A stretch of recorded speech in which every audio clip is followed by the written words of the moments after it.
Hi hello. মিষ্টির দোকানে গেলে কিন্তু আমরা প্রায় বালুশাই মিষ্টিটা কিনেই থাকি, আর এটা কিন্তু ছোট থেকে বড় সবাই পছন্দ করে। তবে বাড়িতে থাকা মাত্র এই কটা জিনিস দিয়ে যে এত সহজে এটা তৈরি করা যায়, আজকের ভিডিও না দেখলে আপনারা জানতেই পারবেন না। ভিডিওটা প্রথম থেকে শেষ অবধি দেখুন। আর এই বালুশাই তৈরির জন্য আমি কিন্তু এখানে ছোটো বাটির 1.5 বাটি মতন ময়দা নিয়ে নিয়েছি। তারপর ওতে দিয়ে দেব স্বাদ মতো লবণ, আর 1/2 চামচ বেকিং পাউডার, আর 1/2 চামচ বেকিং সোডা, আর 1.5 চামচ মতো ঘি দিয়ে ভালো করে সব উপকরণকে কিন্তু একবার মিশিয়ে নেব। তারপর অল্প অল্প করে দই দিয়ে পুরো ডোটাই কিন্তু আমি দই দিয়ে মেখে নেব। আর এই বালুশাইতে একটা দারুণ ফ্লেভার আনার জন্য কিন্তু আমরা এখানে একটা জায়ফলকে একটুখানি ঘষেও এর মধ্যে দিয়ে দিয়েছি। এই জায়ফল গুঁড়োটা এর মধ্যে দিলে কিন্তু এতে একটা দারুণ স্বাদ আসে। সব কিছু দেওয়া হয়ে গেছে, এবার কিন্তু হাতের সাহায্যে এটাকে ভালো করে আমরা মেখে নেব। এই বালুশাই তৈরির জন্য কিন্তু ডোটাকে নরম করে মাখার কোনো দরকার নেই। অল্প অল্প করে দই দিয়ে সব উপকরণগুলো মেখে নিলেই কিন্তু এটা তৈরি হয়ে যাবে। এটাকে অনেকক্ষণ ধরে মাখার কোনো প্রয়োজন নেই।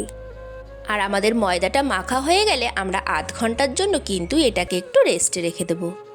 আধ ঘন্টা পরে কিন্তু ফিরে এসেছি। এবার আমি এই ডোটাকে নিয়ে হাত দিয়ে ভালো করে ছিঁড়ে ছিঁড়ে একবার এদিক একবার ওদিক করে সবগুলো কিন্তু একবার করে মিশিয়ে নেব। আর এটাকে কিন্তু একদমই হাতের সাহায্যে ডলে ডলে মাখা যাবে না। আমাদের বালুশাইয়ের ভেতরটা যেমনভাবে ঠিক একটু পরক আসে, তার জন্য কিন্তু ময়দাটাকে ঠিক এইভাবেই করে নিতে হবে। এবার এর থেকে কিন্তু আমরা কয়েকটা লেচি কেটে নিচ্ছি। লেচিগুলো কাটা হয়ে গেলে বালুশাইটাকে কিন্তু আমরা গড়েও দেখিয়ে দেব।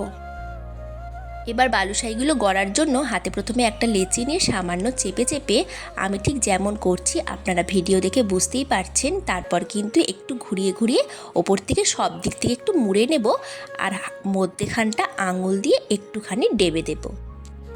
আর এরকমভাবেই কিন্তু আমরা সব কটাকেই তৈরি করে নিচ্ছি। আপনারা চাইলে বালুশাইটাকে গোল করে মাঝখানটা আঙুল দিয়ে ডেবে দিতে পারেন, তবে এরকম করে করলে কিন্তু বালুশাইয়ের যে আকারটা রয়েছে সেটা একদম অ্যাকুরেট আসে। চলুন, আমাদের সমস্ত বালুশাই কিন্তু আমরা গড়ে নিয়েছি। ওদিকে কিন্তু তেলটাকে হালকা গরম করেছি, একদম বেশি গরম করা যাবে না। এই হালকা গরম তেলেই আস্তে আস্তে বালুশাইগুলোকে লাল করে ভেজে নিতে হবে।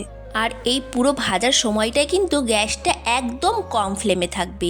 বালুশাইগুলো যখন হয়ে যাবে আপনা আপনি ওটা একটু ওপর দিকে উঠে আসলে আমরা এটাকে ঠিক উল্টিয়ে আর এক পিঠও ভেজে নেব। মানে এটা একটু সময় নিয়েই ভাজতে হবে। এদিকে বালুশাইটা ভাজা হতে থাকুক। চলুন এবার আমরা বালুশাইয়ের জন্য একটা শিরা তৈরি করে নিই। এখানে আমরা 1 বাটি চিনি আর 1.5 বাটি জল দিয়ে দিয়েছি। টেকনিক্যাল ইস্যুর কারণে সেটা ওঠেনি, আমি আপনাদের বাটির সাইজটা দেখিয়ে দিচ্ছি। এর মধ্যে দিয়ে দিয়েছি 2 টুকরো দারচিনিও। এরপরে শিরাটাকে কিন্তু বেশ কিছুক্ষণ জ্বালিয়ে নেব, যতক্ষণ না পর্যন্ত একটা চিটচিটে ভাব আসছে ততক্ষণ পর্যন্ত কিন্তু এটাকে জাল দিয়ে নিতে হবে। যখন এটাতে একটা আঠালো ভাব চলে আসবে তখন কিন্তু এটাকে আমরা নামিয়ে রেখে দেব। বালুশাইগুলো হালকা লালচে হয়ে ফুলে এলেই কিন্তু এগুলোকে আমরা নামিয়ে নেব। ওদিকে বাটিতে কিন্তু আমি কিছুটা আমুল দুধ নিয়ে নিয়েছি, আর তাতে দিয়ে দিয়েছি 1 চামচ মতো ঘি। আর এইভাবে ঘি আর আমুল দুধটা মাখিয়ে নিলেই কিন্তু আপনাদের ইনস্ট্যান্ট মাওয়া তৈরি হয়ে যাবে। ওদিকে আমরা যে বালুশাইগুলোকে ভেজে তুলে নিয়েছিলাম সেগুলোকে কিন্তু প্রথমে রসে দিয়ে দেব, আর কিছুক্ষণ রাখার পরেই সেই রস থেকে তুলে আমার এই আমুল দুধের মধ্যে একবার কোট করে নেব। এতে কিন্তু বালুশাইয়ের স্বাদ আরও বেড়ে যাবে।